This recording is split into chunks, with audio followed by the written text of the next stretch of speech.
السلام علیکم ورحمۃ اللہ وبرکاتہ۔ بسم اللہ الرحمن الرحیم۔ دوستو، یہودی شاعر کعب بن اشرف نبی اکرم صلی اللہ علیہ وسلم کا سخت ترین دشمن تھا۔ وہ بہت مالدار آدمی تھا۔ اس کا قلعہ مدینہ کے جنوب میں بنو نذیر کی آبادی کے پیچھے واقع تھا۔ جنگ بدر میں مسلمانوں کے ہاتھوں قریش کے سردار مارے گئے تو اس نے اس بات کی اطلاع ملنے پر کہا کہ کیا واقعی ایسے ہوا ہے، یعنی واقعی ہی قریش کے سردار مارے گئے ہیں۔ یہ تو عرب کے اشراف اور لوگوں کے بادشاہ لوگ تھے۔ اگر محمد نے ان کو مار لیا ہے تو زمین کا شکم زمین کی پشت سے بہتر ہے، یعنی مر کر زمین کے اندر چلے جانا زندگی سے بہتر ہے۔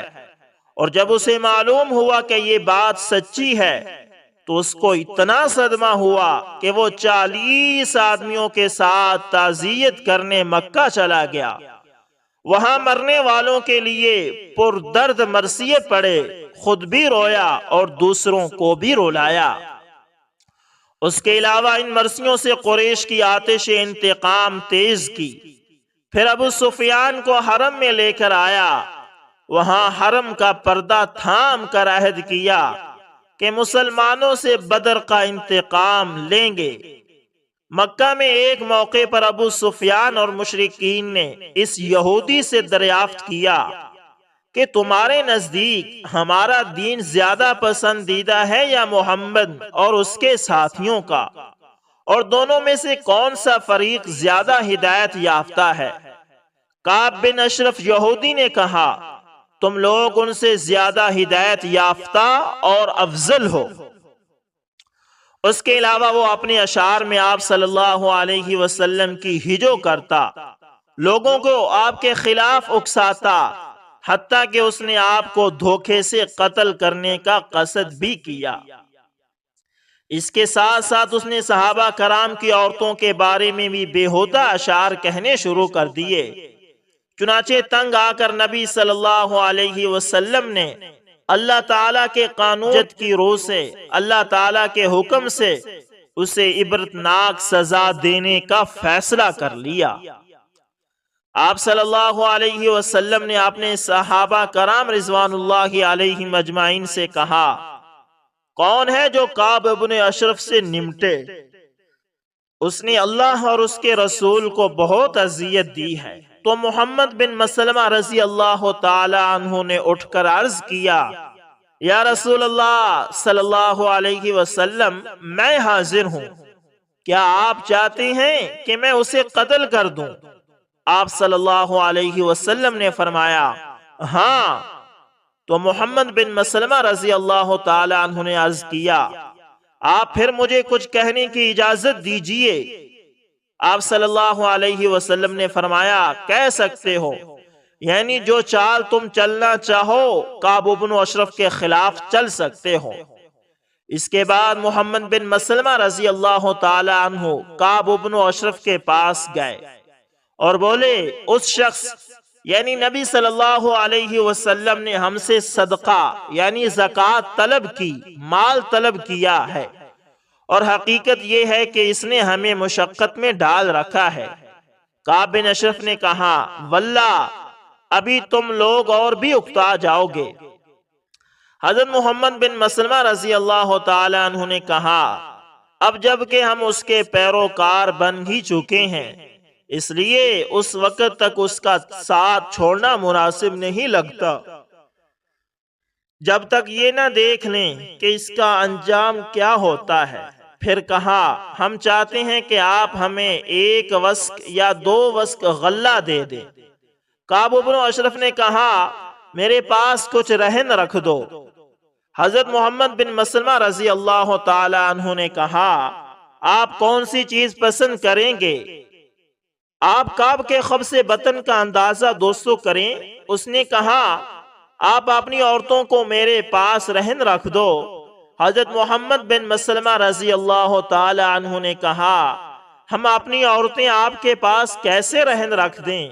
جبکہ آپ عرب کے سب سے زیادہ خوبصورت انسان ہیں۔ اس نے کہا تو پھر اپنے بیٹوں ہی کو رہن رکھ دو۔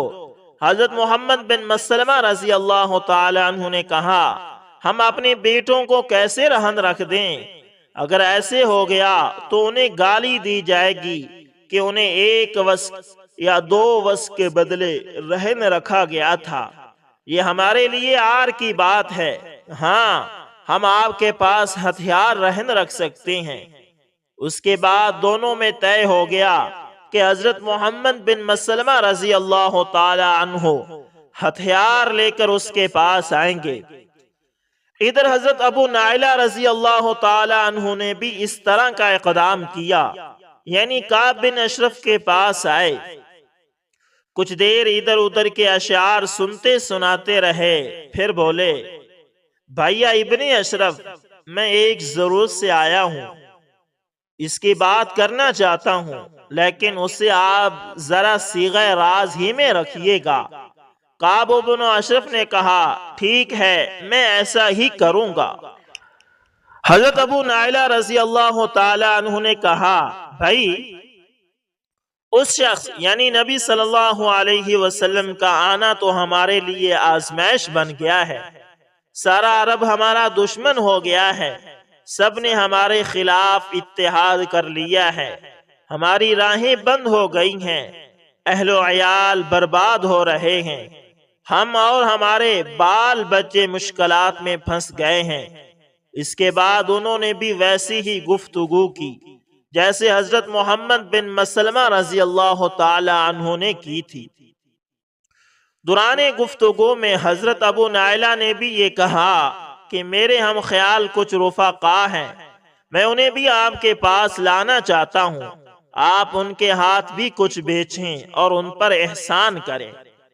حضرت محمد بن مسلمہ رضی اللہ تعالی عنہ اور حضرت ابو نائلہ رضی اللہ تعالی عنہ اپنے مقصد میں کامیاب رہے، کیونکہ ہتھیار اور رفقا سمیت ان دونوں کی آمد پر کعب بن اشرف چونک نہیں سکتا تھا اور نہ ہی اسے کوئی اعتراض ہو سکتا تھا۔ چنانچہ 14 ربیع الاول 3 ہجری کی چاندنی رات کو یہ چھوٹا سا دستہ نبی صلی اللہ علیہ وسلم کے پاس آیا۔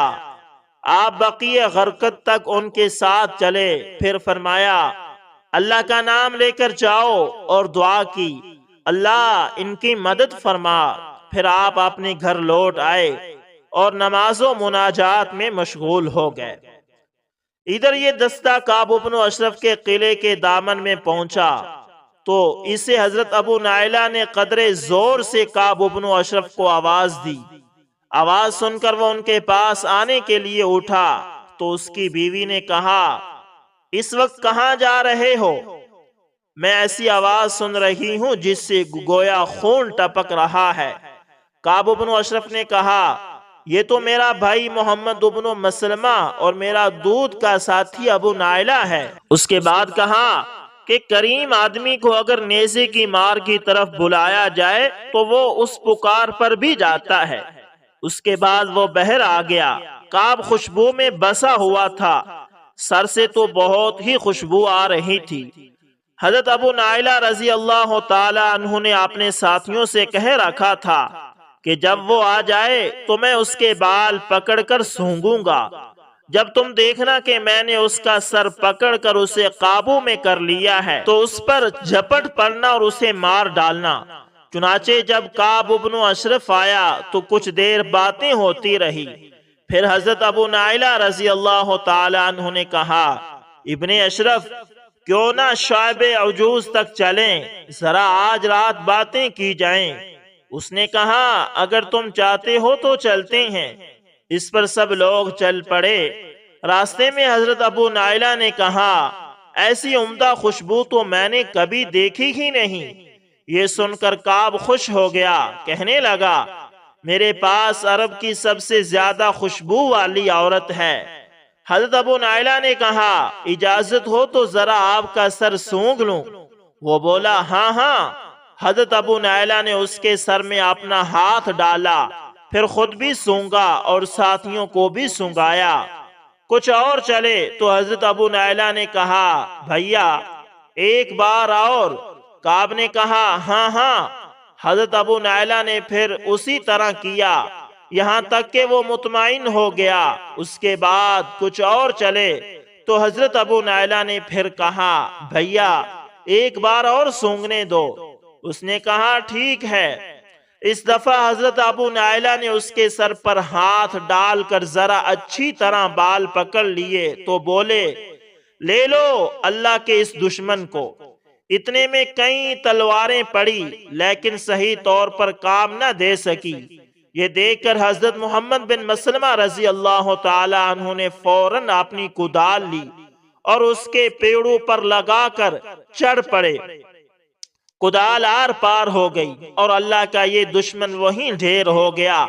حملے کے دوران میں وہ اتنے زور سے چیخا کہ گرد و پیش میں ہلچل مچ گئی تھی اور کوئی ایسا قلعہ باقی نہ بچا تھا جس پر آگ روشن نہ کی گئی ہو، لیکن جوابی طور پر کچھ بھی نہیں ہوا۔ کاروائی کے دوران میں حضرت حارث بن اوس کو بعض ساتھیوں کی تلوار کی نوک لگ گئی تھی جس سے وہ زخمی ہو گئے تھے اور ان کے جسم سے خون بہہ رہا تھا۔ چنانچہ واپسی میں جب یہ دستہ حرہ عریض پہنچا تو دیکھا کہ حارث ساتھ نہیں ہے، چنانچہ سب لوگ وہیں رک گئے۔ تھوڑی دیر بعد حضرت حارث رضی اللہ تعالی عنہ بھی ان کے نشانات قدم دیکھتے ہوئے آن پہنچے۔ وہاں سے لوگوں نے انہیں اٹھا لیا۔ بقیہ غرقد پہنچ کر اس دستے نے ایسا زوردار نعرہ لگایا کہ رسول اللہ صلی اللہ علیہ وسلم کو بھی سنائی دیا۔ آپ سمجھ گئے کہ یہ لوگ کامیاب رہے ہیں، چنانچہ آپ نے بھی اللہ اکبر کہا۔ پھر جب یہ لوگ آپ کی خدمت میں پہنچے تو آپ صلی اللہ علیہ وسلم نے فرمایا یہ چہرے کامیاب رہے۔ ان لوگوں نے کہا آپ کا چہرہ بھی اے اللہ کے رسول، اور اس کے ساتھ ہی اس طاغوت کا سر آپ کے سامنے رکھ دیا۔ آپ نے اس کے قتل پر اللہ کی حمد و ثنا بیان کی۔ دوستو یہ کعب بن اشرف مسلمانوں کا اور خاص طور پر اللہ کے نبی کا پکا دشمن تھا۔ یہ یہودی تھا اور اس کے ساتھ ساتھ یہ گستاخ رسول بھی تھا۔ یہ اشعار کے اندر اللہ کے نبی اور صحابہ کرام رضوان اللہ علیہم اجمعین کی گستاخیاں بھی کیا کرتا تھا، یہاں تک کہ صحابہ کرام رضوان اللہ علیہم اجمعین کی عورتوں کو بھی معافی نہیں دیتا تھا۔ صحابہ کی عورتوں کی بیزتی بھی یہ اشعار کے اندر کرتا تھا، اور جب حد سے زیادہ بڑھ گیا اور حد سے زیادہ گستاخیاں کرنے لگا تو پھر اللہ کے نبی نے حکم دیا کہ اس کا سر تن سے جدا کر دیا جائے۔ تو پھر آپ صلی اللہ علیہ وسلم کے صحابہ کرام اس مقصد کے لیے اٹھے اور اس میں کامیاب ہو گئے، اور یہ سنت اسی وقت سے چلی آ رہی ہے کہ آج بھی جو گستاخی کرتا ہے اس کا سر تن سے جدا کر دیا جاتا ہے۔ دوستو امید کرتا ہوں آپ کو ویڈیو اچھی لگی ہوگی۔ اگر پسند ہے تو لائک شیئر کمنٹ لازمی کریں، اور اگر آپ ہمارے چینل ایس انفارمیشن ٹی وی پر نئے ہیں تو دوستو اس کو لازمی سبسکرائب کریں اور ساتھ میں بیل کے نشان کو دبانا نہ بھولیے گا۔ دوستو ہم اس چینل پر روزمرہ صحابہ کرام رضوان اللہ علیہم اجمعین کے واقعات، تابعین کے واقعات، نئے مسلمان ہونے والوں کے واقعات اور بہت سے اسلامی واقعات اپلوڈ کرتے ہیں۔ اگر آپ چاہتے ہیں کہ اس سلسلے کو آگے بڑھایا جائے اور آپ اس سلسلے کو پسند کرتے ہیں تو لائک شیئر کمنٹ لازمی کریں، اور کمنٹ کے اندر یہ بھی لکھیں کہ آپ کس جگہ سے، کس شہر سے، کس کنٹری سے ہمارے چینل کو دیکھتے ہیں۔ آپ کی محبتوں کو سلام۔ ملتے ہیں کسی نیکسٹ اچھی سی ویڈیو کے اندر، تب تک کے لیے اللہ حافظ۔